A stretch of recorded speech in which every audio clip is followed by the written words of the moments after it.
Friends, welcome to SK knowledge hub, जहां हम पढ़ते हैं जीएस के इंपॉर्टेंट सब्जेक्ट्स के बारे में जो आपको ऑल कॉम्पिटिटिव एग्जाम्स में हेल्प करता है। तो आज जो हम पढ़ेंगे पॉलिटी की सीरीज का एक नया चैप्टर, वो है संविधान का भाग। हम जानते हैं कि संविधान के जितने अनुच्छेद, जितने पार्ट्स जो हैं, जिन जिन भागों में बांटा गया, सारा इन्हीं भाग के अंतर्गत आता है। और इन भाग के बारे में हम जानने के बाद जब भी हम इस एक एक भाग को पढ़ाएंगे तो आपको आसानी होगी चीज़ें याद करने में। और उसके अलावा भाग से डायरेक्टली क्वेश्चन पूछ दिए जाते हैं कि ये टॉपिक किस भाग के अंतर्गत आता है या फिर इस भाग के अंतर्गत कौन कौन से अनुच्छेद शामिल है, इस तरह के क्वेश्चन। और अभी ही लेटेस्ट अपडेट आई है कि जो यूक्रेन और रशिया में वॉर छिड़ गया है, रशिया ने मिसाइल्स दागे हैं यूक्रेन के बॉर्डर पे। तो इस हिसाब से देखा जाए तो इसमें पूरी तरह से पूरे वर्ल्ड को शामिल होना पड़ेगा। पूरे वर्ल्ड के शामिल होने की आशंका है, क्योंकि यूक्रेन जो है नाटो देश के जो नाटो ऑर्गेनाइजेशन है उनके साथ मिलना चाहता है, और रशिया ऐसा नहीं चाहती है। क्योंकि रशिया ने सोचा कि अगर यूक्रेन नाटो से मिल जाता है तो कहीं ना कहीं रशिया के पावर में कमी आएगी, क्योंकि ऑलरेडी यूरोपियन कंट्री कई सारे जो हैं वो कुछ तो यूरोपियन ईयू में मिल गए हैं, उसके अलावा कुछ कंट्री जो है नाटो में मिल गए हैं। तो इसी वजह से रशिया ने मिसाइल्स दागने शुरू कर दिए हैं, और अभी रिसेंट ही 40 जवानों की मौत हुई है यूक्रेन में। अब इसके अलावा इसके अगेंस्ट यूक्रेन क्या स्टेप लेता है, और इसमें पूरा वर्ल्ड शामिल होगा। रशिया के साथ कौन कौन से कंट्री सपोर्ट में आएंगे यूक्रेन के साथ, क्योंकि अभी तक डायरेक्टली यूक्रेन के सपोर्ट में इनडायरेक्टली बहुत सारे कंट्रीज हैं, नाटो मेंबर्स हैं। तो अगर आपको इससे रिलेटेड कोई भी जानकारी चाहिए, यानी कि रशिया यूक्रेन का जो वॉर हो रहा है इसकी ब्रीफ नॉलेज चाहिए आपको, तो कमेंट बॉक्स में ज़रूर कमेंट करें।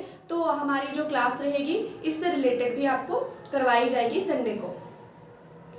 अब देखते हैं संविधान के भाग के बारे में। तो पूरा जो संविधान है तो क्या होता है, इजी करने के लिए कि जैसे एक मुद्दा है, एक टॉपिक है, तो एक टॉपिक में कई सारे अनुच्छेद आ जाते हैं। जैसे राज्य के बारे में, भारत राज्यों का संघ है, तो भारत में जो राज्य है उनका जिक्र अनुच्छेद 1 से 4 में किया गया है। तो एक से 4 को भाग में एक में रख दिया गया, यानी कि एक तरह के मुद्दे को जो कई अनुच्छेद के अंतर्गत आता है उसको भाग में डिवाइड कर दिया गया, ताकि जब भी हम संविधान के बारे में पढ़ें तो हमें आसानी हो। आइए देखते हैं कौन कौन से भाग हैं, उस भाग के अंतर्गत कौन कौन से अनुच्छेद आते हैं, और वो उसके प्रावधान क्या क्या हैं, यानी कि वो भाग किन मुद्दों से जुड़ा हुआ है। हमने सबसे पहले देखा था कि अभी तो 450 प्लस अनुच्छेद हैं, लेकिन इन भाग में जिक्र जिनका किया गया है अगर सभी जोड़ दें तो ज़्यादा होंगे, लेकिन क्योंकि हमने हर चीज़ को बांट दिया है, वो कई जगह देखेंगे जैसे 51A है आर्टिकल, उसके बाद कहीं और देखेंगे 329A है, तो इस तरीके से अनुच्छेद बढ़ते गए हैं, और इस वजह से ये जो है 395 है। अगर ऐसे जोड़ा जाए सारे ABC जो भी कंटेंट्स है उन सारी चीज़ों को भी जोड़ा जाए तो ये ज़्यादा होंगे। और भाग में भी जोड़ा गया, आप यहाँ देख सकते हैं 4A है, 9A है। तो इस तरीके से देखा जाए तो हम जानते हैं कि 450 प्लस अनुच्छेद है, और उसके अलावा भाग 25 है। तो आखिर ये भाग 25 गया कहाँ, और ये 450 प्लस जो आर्टिकल्स है वो गए कहाँ। तो ये जो सभी को उसी के बीच में जैसे कोई मुद्दा है, संशोधन करना हुआ, हम जानते हैं जैसे पंचायती राज आया, तो पंचायत जो है, पंचायत को कहाँ जोड़ा जाए, तो पंचायत को जोड़ दिया गया किसी भाग में। उसके अलावा फिर जैसे मूल कर्तव्य है, तो मूल कर्तव्य को जोड़ा गया, तो इसी के अंदर 4A करके डाल दिया गया उस टॉपिक को। तो इस तरीके से करके जो है अरेंज किया गया इसी 22 भाग में सारी चीज़ों को। अब सबसे पहले देखेंगे भाग A क्या कहता है। भाग 1 जो है इसके जो प्रावधान है संघ और उसके क्षेत्र से संबंधित है। हम आगे की चैप्टर में सारे भाग को एक एक करके डील करेंगे, और ये किस किस अनुच्छेद तक है, 1 से 4। अब संघ और राज्य क्षेत्र तो हो गया, उसका जिक्र हो गया, सब हम एक स्टोरी ये करेंगे। और उसके बाद संघ राज्य क्षेत्र जब हो गया, अब बात आई नागरिकता की, कि वहाँ की सिटीजनशिप के प्रावधान, यानी कि नागरिकता, भारतीय नागरिकता पाने के लिए क्या क्या कंडीशंस हैं, या फिर भारतीय नागरिकता अगर समाप्त होती है कौन कौन से कंडीशन में समाप्त होती है। तो उस चीज़ का जिक्र भाग 2 में किया गया है, और अनुच्छेद कितना से कितना, 5 से 11। उसके अलावा भाग 3 में देखेंगे मौलिक अधिकार, जो हमारे अधिकार हैं, समानता का अधिकार, स्वतंत्रता का अधिकार, जो कुल 6 अधिकार हैं उसका जिक्र भाग 3 में किया गया है। और सीधे सीधे क्वेश्चन पूछ लिया जाता है और काफी बार ये क्वेश्चन पूछा जाता है कि मौलिक अधिकार संविधान के किस भाग में निहित है। तो भाग 3, अब ये कौन कौन सा अनुच्छेद के अंतर्गत आता है, तो 12 से 35 जो है पूरा जिक्र किया गया है मौलिक अधिकार के बारे में। और भाग में डिवाइड करने का इंटेंशन ही यही है कि 12 से 35 में, पूरे 12 से 35 तक के अनुच्छेद में मौलिक अधिकार का जिक्र है, तो इसे एक भाग में रख दिया गया है। ठीक है। भाग 4 में नीति निर्देशांक तत्व। नीति निर्देशांक तत्वों को कहाँ से लिया गया है, आयरलैंड से लिया गया है। और नीति निर्देशांक जो है किसी राज्य को, कल्याणकारी राज्य की स्थापना की बात करता है। नीति निर्देशांक तत्व जो है वो अनुच्छेद 36 से 51 के बीच आता है। अब बात आई कि मौलिक कर्तव्य, जब संविधान निर्माण हुआ था तब तो मौलिक कर्तव्य नहीं था, तो क्या किया गया, 42वां संविधान संशोधन 1976 के तहत भाग 4 में मौलिक कर्तव्य को जोड़ा गया और अनुच्छेद 51 किया गया। तो इसी तरीके से बीच बीच में सजा दिया गया है ताकि सब अरेंज तरीके से हो। और इसी वजह से यहाँ पे हम देखेंगे कि 395 ही अनुच्छेद है और भाग हम तो बोलते हैं कि 25 हो गए, भाग तो आखिर गए कहाँ, तो वही चीजें हैं जैसे कि 22 भाग है, एक ये हो गया आपका 4A है, 14A है, और इस तरीके से करके अगर देखेंगे 9A है तो 25 भाग हो जाते हैं। अब देखते हैं भाग 5। भाग 5 जो यूनियन के बारे में यानी कि संघ के बारे में बोलता है। अब ये किस किस अनुच्छेद, जैसे हमारे राष्ट्रपति हो गए उनका जिक्र करता है भाग 5। भाग 5 किस अनुच्छेद के अंतर्गत आता है, 52 से लेके 151 तक। इसी में हमारे जो है यूनियन मिनिस्टर्स के बारे में हम देखेंगे, राष्ट्रपति हो गया, उपराष्ट्रपति हो गया, या फिर हम देखेंगे कि प्रधानमंत्री हो गया, सारी चीजें इसके अंतर्गत आएंगी।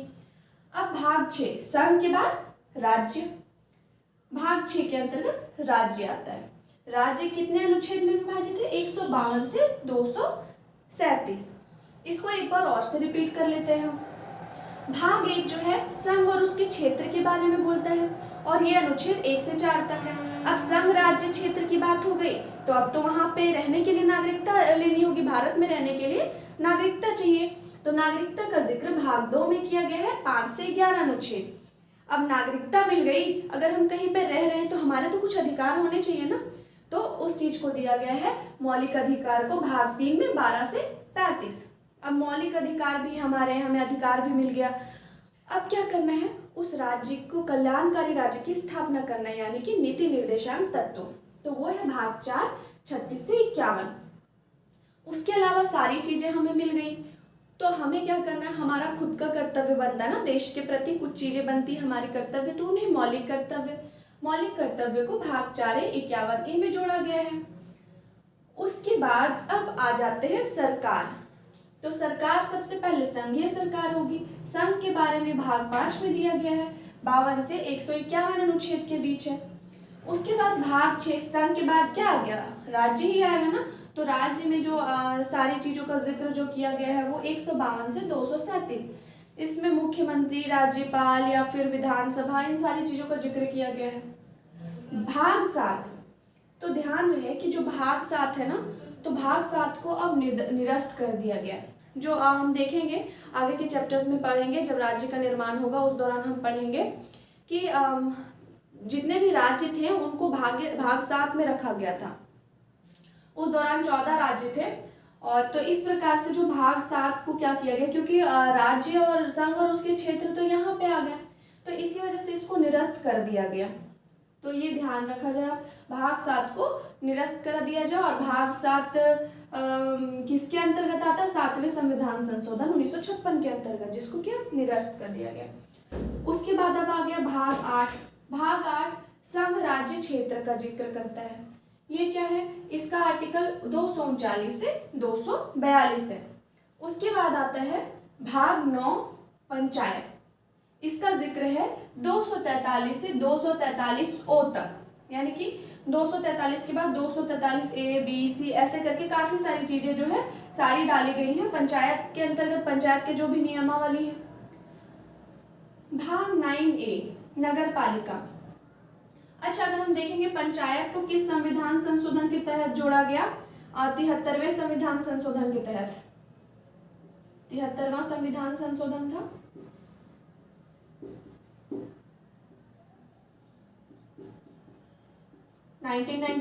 वही ये 74वां संविधान संशोधन था नगर पालिका। तो नगर पालिका के बारे में भाग 9A में लिखा गया था, और जो अनुच्छेद है उसके लिए वो 243 से 245 ZG तक है। तो सारी चीजें 243 के अंतर्गत ही दोनों में आ जाती हैं। अब देखते हैं भाग 10। भाग 10 जो है वो क्या बोलता है? अनुसूचित जाति व जनजातीय क्षेत्रों का वर्णन करता है। ये जो है 244 से 244A के अंतर्गत आता है, अनुच्छेद के अंतर्गत। भाग 11, संघ और राज्य के बीच जो रिलेशनशिप है, संबंध है, उसका जिक्र भाग 11 में किया गया है, और अनुच्छेद 245 से 263। अभी एडवांस क्वेश्चन जो पूछे जाते हैं तो उसके अंतर्गत ये क्वेश्चन काफी ज्यादा पूछा जाता है काफी सारे एग्जाम्स में। और अगर बेसिक देखा जाए कि रिपीट हो रहा है क्वेश्चन जो है, तो वो कौन कौन से? भाग 3 हो गया, भाग 2 हो गया, भाग 1, भाग 4, भाग 4A। तो ये जनरल जो कॉम्पिटिशन्स होते हैं तो उसमें बार बार पूछा गया है काफ़ी बार। लेकिन अब आजकल धीरे धीरे क्या किया है कि पैटर्न थोड़ा चेंज कर दिया, थोड़ा एडवांस क्वेश्चन पूछने के लिए ये सारी चीज़ें को जोड़ दिया जाता है कि भाग 11 के अंतर्गत संघ और राज्य के बीच संबंध, या फिर भाग 9A, इस तरह की चीज़ें। क्योंकि जो ट्रेडिशनल मेथड है, यानी कि जो पहले से पूछी जा रही है, हम जानते हैं वो रिपीट किया हुआ है, अब वही क्वेश्चन बार बार रिपीट करेगा तो क्या होता है कि स्टूडेंट को क्या करता है, कैसे करके छांटना होता है। तो इसी वजह से क्वेश्चन को थोड़ा एडवांस कर दिया जाता है। और हम जनरली अगर पढ़ते भी हैं तो कहाँ तक पढ़ते हैं? भाग 8 या भाग 9 मुश्किल से पढ़ते हैं, उसके आगे की चीज़ें छोड़ देते हैं। अगर बहुत ज़्यादा इंपॉर्टेंट है तो इधर की चीज़ें पढ़ते हैं। जैसे भाग 18 आपातकालीन उपबंध है, तो ये सारी चीज़ें कुछ कुछ पढ़ते हैं, बाकी चीज़ों को छोड़ देते हैं। लेकिन 22 भाग हैं, तो 22 भाग याद करना बहुत ज़्यादा टफ नहीं है। अगर आप बार बार रिपीट करोगे तो आपको याद हो ही जाएगा, और उसमें भी जो इम्पोर्टेंट टॉपिक है वो तो याद हो ही जाना चाहिए। भाग 12 किस प्रावधान के अंतर्गत आता है? वित्त, संपत्ति, समुदाय व वाद, उससे रिलेटेड जो वाद होते हैं वित्त संपत्ति से रिलेटेड, वो सब आता है किसमें? भाग 12 में। अनुच्छेद देखते हैं 264 से 300A। अब आगे देखेंगे 13, भारत के भीतर व्यापार, वाणिज्य व समागम। तो ये 1, 2 कुछ इसमें से भी कुछ 2, 4 जो है वो नहीं पूछते हैं। 301 से 307। भाग 14, संघ व राज्यों के अधीन सेवाएं, जैसे रक्षा सेवा है, अखिल भारतीय सेवाएं हैं, उसके बाद सिविल सेवाएं हैं, ये सारी किसके अंतर्गत आती है? भाग 14 के अंतर्गत संघ व राज्यों के अधीन सेवाएं, 308 से 323। अब देखते हैं भाग 14A जो है अधिकरण से संबंधित है, ये 323A से 323B। उसके बाद भाग 15 काफी इंपॉर्टेंट है, भाग 14 और भाग 15, क्योंकि ये सिविल सेवा से रिलेटेड है और अखिल भारतीय सेवा से रिलेटेड है, तो इसी वजह से। और लेकिन और ये भाग 15 जो निर्वाचन आयोग से संबंधित है, इसीलिए काफी ज्यादा इंपॉर्टेंट है। तो ये जो है 324 से 329A अनुच्छेद के अंतर्गत आता है। जितने भी निर्वाचन है, निर्वाचन क्षेत्र है, सारी चीजों का जिक्र इसी भाग में किया जाता है। उसके बाद भाग 16, तो कुछ वर्ग हैं उनके लिए विशेष उपबंधों का जिक्र किया गया है, जो 330 से 342 के अंतर्गत आता है। भाग 17, राजभाषा। हमें पता होना चाहिए कि हमारी हमारी राष्ट्रभाषा तय नहीं की गई है, तो राजभाषा के तौर पर देखा जाता है उसे। हम राष्ट्रभाषा नहीं बोल सकते कि राष्ट्रभाषा हमारी हिंदी है, तो राजभाषा के तौर पे हम भाग 17 के अंतर्गत आता है। तो इसमें इन सब सारी चीज़ों के बारे में पढ़ेंगे कि कैसे राष्ट्रभाषा हिंदी को नहीं रखा गया है, या फिर देश की कोई राष्ट्रभाषा नहीं है, तो इन सारी चीज़ों का जिक्र इसमें किया गया। और जो अनुच्छेद 343 से 351 के अंतर्गत आता है। अब आ गया भाग 18। भाग 18 में आपात उपबंध आते हैं। आपात उपबंध यानी कि आपातकालीन उपबंध, राष्ट्रीय आपातकाल, राजकीय आपातकाल, वित्तीय आपातकाल, सारी चीजों का जिक्र इसी में किया गया। 352 से 360। हमने बोला था 4 का डिफरेंस है। 352 में अगर राष्ट्रीय आपातकाल है, ठीक 4 बढ़ाएंगे, 356 में राजकीय आपातकाल और 360 में वित्तीय आपातकाल। अब भाग 19 आते हैं। संघ व राज्यों के बीच शक्तियों का बंटवारा किया गया, वो चीजें जो है 361 से 367 अनुच्छेद में डाली गई हैं। और अगर अभी थोड़ा भी कंफ्यूजन है तो बिल्कुल आप टेंशन ना लें, सारे चैप्टर्स को एक एक करके हम डील करेंगे आगे के क्लासेस में। इसी वजह से सबसे पहले हमने जो है संविधान के भाग को पढ़ाया आपको। अगर आपको कंटेंट ही पता नहीं होगा कि इस भाग में क्या है, इस भाग में क्या चीज़ें हैं, तो हम जब वो पढ़ाएंगे तो वो कन्फ्यूज़न हो जाता है। इसी वजह से भाग 19 में हमने देखा कि संघ व राज्यों के बीच शक्तियों को बंटवारा तो 361 से 367 के बीच है। भाग 20 देखते हैं तो संविधान के संशोधन 368, यानी कि जो भी संवैधानिक संशोधन, यानी कि हमारे संविधान में जहाँ जहाँ संशोधन की बदलाव की जरूरत हुई तो वो इसी के तहत हुआ।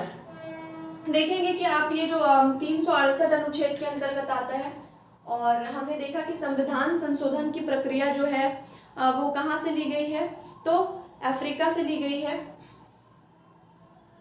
भाग 21 अस्थायी संक्रमणकालीन विशेष उपबंध 369 से 392। उसके बाद भाग 22 में संक्षिप्त नाम प्रारंभ हिंदी में प्राधिकृत पाठ व निरसन 393 से 395। तो ये दोनों बहुत ज़्यादा इंपॉर्टेंट नहीं है, लेकिन आप 20 तक ज़रूर से ज़रूर याद कर लें। और आजकल जो है भाग और जो भाग कौन सा भाग किस प्रावधान के अंतर्गत आता है, वो कितने अनुच्छेद के अंतर्गत आता है, किस अनुच्छेद से किस अनुच्छेद के अंतर्गत, तो ये क्वेश्चन में पूछ ही लिए जाते हैं। आप नॉर्मल जो भी 12 लेवल के जो कॉम्पिटिटिव एग्जाम्स से लेके जो सिविल सर्विसेज एग्जाम है, सारी चीज़ों में, इवन जो 10th लेवल के एग्जाम्स है, तो सारी चीज़ों में भाग से रिलेटेड क्वेश्चन रहते ही रहते हैं। यानी कि बोलने का मतलब है कि जो नॉर्मल कंपटीशन एग्जाम से जो हाईएस्ट लेवल का कंपटीशन एग्जाम है, इससे क्वेश्चन रहते नहीं है, तो आप इसे ज़रूर से ज़रूर याद कर लें।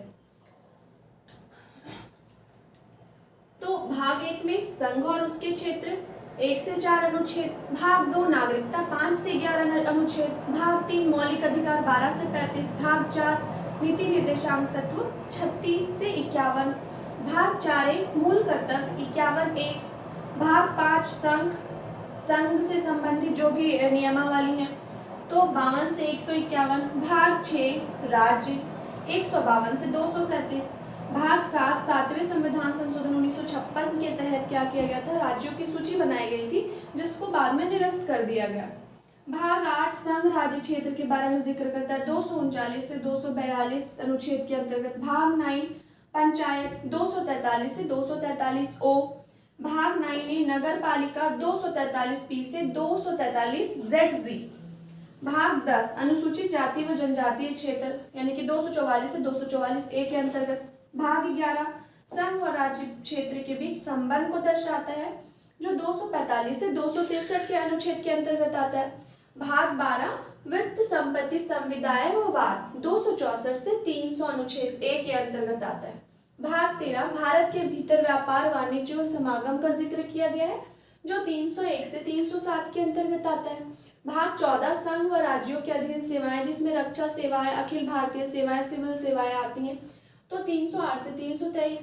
भाग 14 अधिकरण से संबंधित जो 323 ए से 323 बी के अंतर्गत आता है। भाग 15 निर्वाचन 324 से 329 ए के अंतर्गत आता है। भाग 16 कुछ वर्गों के लिए विशेष उपबंध तो 330 से 342। भाग 17 में राजभाषा का जिक्र किया गया जो 343 से 351 के अंतर्गत आता है। भाग 18 में आपातकालीन उपबंध का जिक्र किया गया जो 352 से 360 के अंतर्गत आता है। और भाग 19 संघ व राज्यों के बीच शक्तियों का विभाजन 361 से 368 के अंतर्गत आता है। भाग 20 में संविधान संशोधन है तो 368 अनुच्छेद के अंतर्गत आता है। वही भाग 21 अस्थायी संक्रमणकालीन विशेष उपबंध जो 369 से 392 के अंतर्गत आता है। वही भाग 22 देखें तो संक्षिप्त नाम प्रारंभ हिंदी में प्राधिकृत पाठ व निरसन जो 393 से 395 के अंतर्गत आता है। तो भाग को अगर आप याद कर लेते हैं तो आगे के चैप्टर्स पढ़ने में आपको आसानी होगा। आशा करते हैं कि ये चैप्टर आपको ज़रूर से समझ में आया होगा। कल हम एक नए चैप्टर के साथ मिलते हैं। आज के लिए इतना ही, धन्यवाद।